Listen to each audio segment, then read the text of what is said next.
Ang lalaking mahal ko ang pwede nang magtanggal nito. Bakit? Mayroon na ba? Excuse me, Senyor La Rosa. Lilipad muna ako. Number ko na susunod. Mariposa, I'll see you again. I'm sure. Hindi ba ikaw si Elmo? Sino ka ba? Vera? Elmo, wala na si Anton. Boss, Ah, may sulat to sa wiper, oh.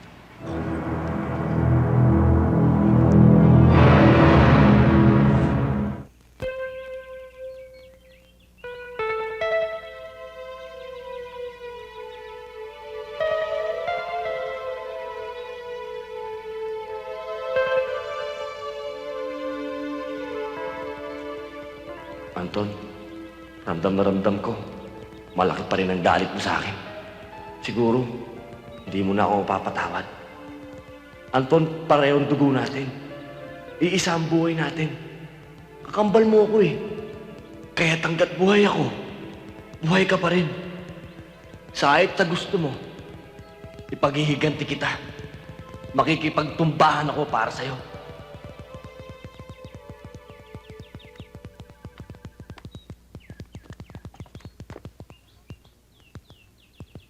Kala ko ba pagkamba lagi nagkakasundo? Pareho daw na iniisip tsaka nararamdaman. Magkaiba kami ni Anton. Lagi kami nagbabanggaan. Tsaka siya lang ang minahal ang mga magulang namin. Ako walang kwenta. Kaya ako lumaking parumbado eh. Minsan naiipit ako. Kailangan ko ng malaking pera. Eh di humingi ako ng pera sa tatay ko. Eh ayaw kong bigyan. Di nagalit ako, tinutukan ko ng baril. Eto naman si Anton, saksakan ng overacting. Sinugod ako. Nakipagkakuha doon sa baril. Eh di pumutok. Tinamaan yung tatay ko. Patay. Ayun, ay kinakulong ko. Di nagtagal. Inatake sa puso yung nanay ko. Siyempre, hindi niya matanggap eh. Yun naman ang kinamatay niya. Sa mga nangyaring yun, kailanman, di na ako pinatawad ni Anton.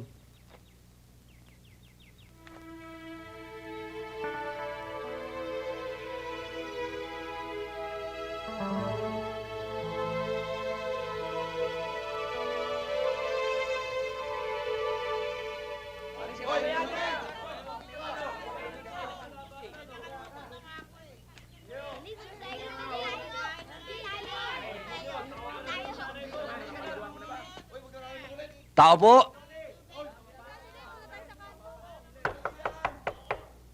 Tao po! Oy! Panyero! Tuloy ka! Tuloy ka! Tuloy kayo! Ha? Pampihira ka naman, oh! Lalanding na pala yung aeroplano mo, hindi ka man lang nagpasabi. Di sana nasa lupong kita sa airport. Kailan ka pa ba lumaya? Nung isang araw lang. Eh, ikaw naman. Kailan ka ba naging kusinero? Eh, pagka-graduate ko sa Hoyo, alam mo naman, nag-iisa lang ako dito sa kondominium eh. Hi, andito rin ako. Kasama ako ni Elmo. Baka hindi mo ako napapansin eh. Pasensya ka na. Ah, ako si Janet. Ganun ba? Panyero, matagal na akong good boy eh. Ayaw ko nang humawak ng baril. Namamasada na nga lang ako ng jeep eh. Panyero, kailangan ko ang tulong mo. Alam ko marami kang kontak sa pier. Smuggler din yung hinahanap ko. Elmo, ayaw ko na sanang guluhin ang buhay ko eh. Ang totoo niyan eh, nag-born again na ako eh. Ano? Oo, Ako ba pinaglololo ko mo? Ha? Ikaw pinaglololo ko! Akala ko ba good boy ka na? Ang good boy na tao, kahit tutukan mo ng baril sa ulo, hindi pumapalag. hindi ka pa rin nagbabago, Elmo. Sige, tutulungan kita. Pero pagkatapos, babayaan mo na ako. Yan. Bihirang pumunta rito si Senyor La Rosa. Ang madalas rito, yung kanang kamay niya, si Turco. Kung talagang gusto niyo makita yung matanda, hanapin niyo na lang sa mga nightclub. Walang pinatatawad na nightclub yun. Salamat ah. Okay lang yun. Tara. Yeah. Sige.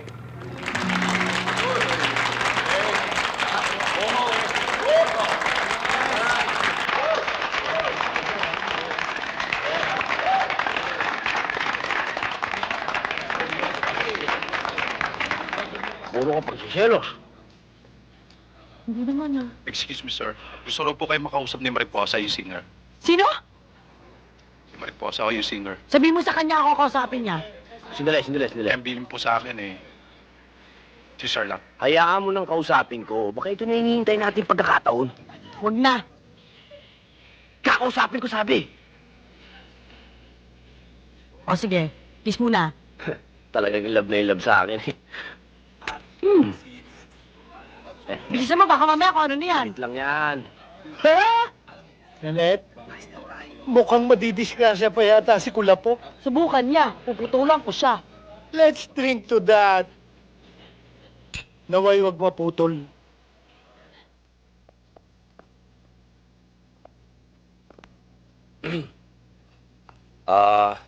Gusto mo raw akong makausap?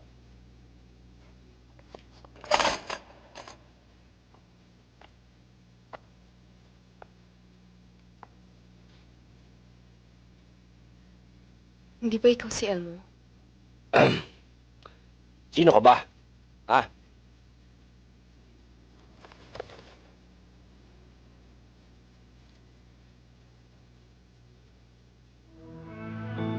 Vera?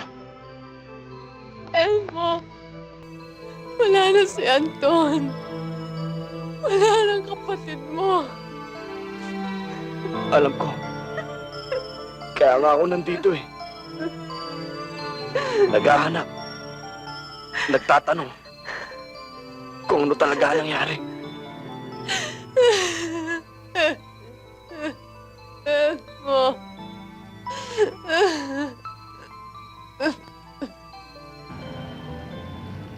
Isang matandang lalaking kumukup sa akin. Pabayaan mo na sila. Dinala ako sa Maynila. At pinakilala sa may-ari ng club. Si Sandra. Maraming kilala si Sandrang mga smuggler at sindikato. Meron siyang kakilalang kilala si La Rosa. Pinadalhan na nga ng imbitasyon para makapunta sa club. Hinihintay ko na lang ang pagkakataon na makapaghiganti ako. Paano naman kaya mangyayari yun? Ewan ko nga eh. Basta ang alam ko, gusto ko siyang patayin. Natatakot ako kasi hindi ko talaga alam kung anong gagawin ko eh. Eh, kung paubayan mo lang kaya sa akin. Ha? Babae ka eh. Bakit ba? Dahil babae ako? Nabawasan na ang hapdi ng pangapi sa akin? Teka muna. Hindi naman gano'n ang ibig kong sabihin eh. Ang ibig kong sabihin, baka mapahamak ka. Kaya ko naman suluhin yun eh. Elmo, sa akin sila may kasalanan. Sa akin din sila magbabayad. Baka nakakalimutan mo. Malaki atraso niya sa kapatid ko. Kung ganon, magtulungan tayo. Tulungan mo ko, Elmo. Pero, ipangako mo lang sa akin na akong papatay kay La Rosa.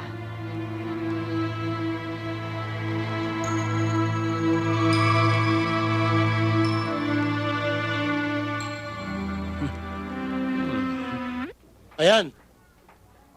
Mamili kayo. Ang totoo niya, sinumpa kong hindi nagagamitin ng mga baril na yan eh. Alang-alang lang sa'yo, Panyero. Salamat, Berting. O, Vera. Pili ka na. Paligay ko to na lang. Tipong pang babae. Elmo, turuan mo naman akong gumamit ng baril. Wala tayong problema dyan. Wag na. Ako na lang ang magtuturo sa'yo. Mahirap na eh. Baka ano pang ituro sa'yo nito, ibang na mangyari.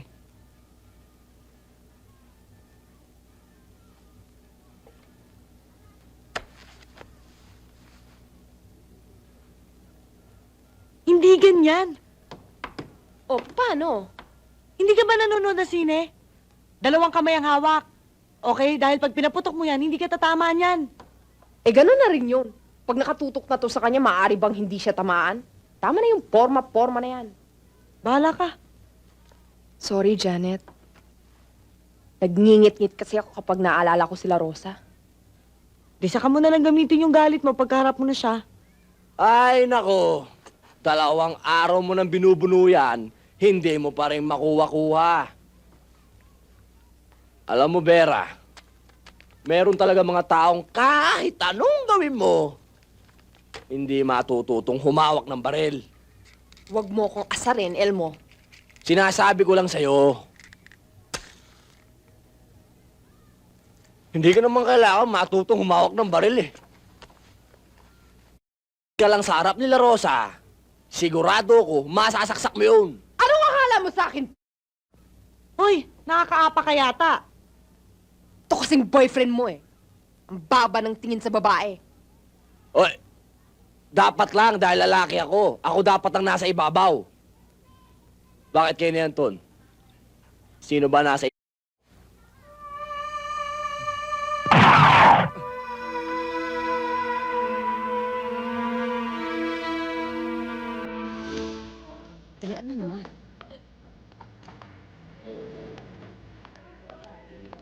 Mr. La Rosa, I'd like you to meet our new singer and dancer, Mariposa, Mr. La Rosa. She is at your pleasure, sir. Hello. Would you like to join me? If there's anything you need, Mr. La Rosa, patawag niyo ako. Righto. Elmo, alam kong iniisip mo pero wag mo na ituloy. Tagilid tayo. Bahala na. Wag mong daanin sa init ng ulo. Would you like to drink? No, thank you. You know, you remind me of Catwoman. Kakamal mo siya. You remind me of the big bad wolf. Ikaw ba yun? Hindi. Pinsan. Buo. Second degree. Mga bodyguards mo? Kung nailang ka sa kanila, pwede natin silang iwanan. Let's go to my pad. Sorry, Senora Rosa, pero hindi ako sumasama sa customers. Singer ako dito. Kung babayaran ba kita para kumanta sa isang special occasion, na ako lang nakikinig, kaya ka. Pag-iisipan ko. Yang maskara mo, talaga bang hindi mo tinatanggal kahit hindi ka kumakanta? Are you hiding something like mga maleta sa ilalim ng mata or pimples? Ha? Pwede ba natin tanggalin? Ang lalaking mahal ko ang pwede nang magtanggal nito. Bakit? Mayroon na ba? Wala pa. Hinihintay ko pa. Baka ako na yon. Maaari. Excuse me, Senora Rosa. Lilipad muna ako. Number ko na susunod. Mariposa. I'll see you again. I'm sure. I'll get you next time.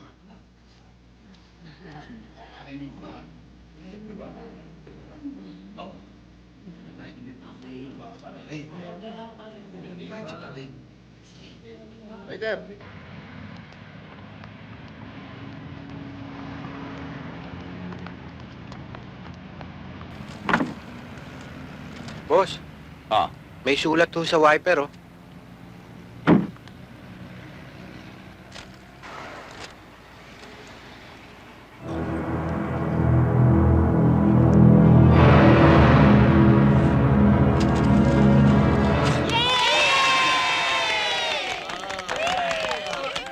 Anak, bigyan mo sila. May tawag ko sa telepono kay Opet. sino raw?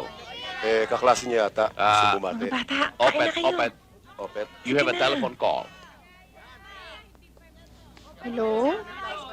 Opet, Opo. Sino po ito? sabihin mo sa daddy mo. Inukay ko na libingan niya. Matatandaan mo ba? Ano po? Sabihin mo sa daddy mo. Inukay ko na libingan mo. Sabihin mo, ha? Opo. Huwag ka masyado matakaw, Lucy. Paano kita ilalaban sa karera ng mga lumpo? Daddy. Sabi ng mama sa telepono, inukay ko na ang libingan mo.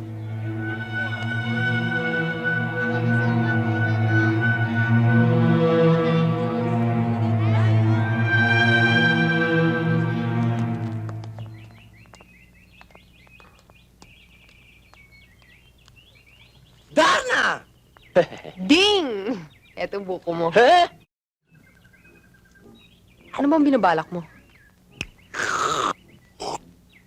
Aba, ang kailangan natin dyan, tiyaga. Hindi tayo pwede makipagsabayan sa mga napakarami nun. Pag-iisipan natin mabuti. Tatiming tayo. Ikaw ang bahala. Toast.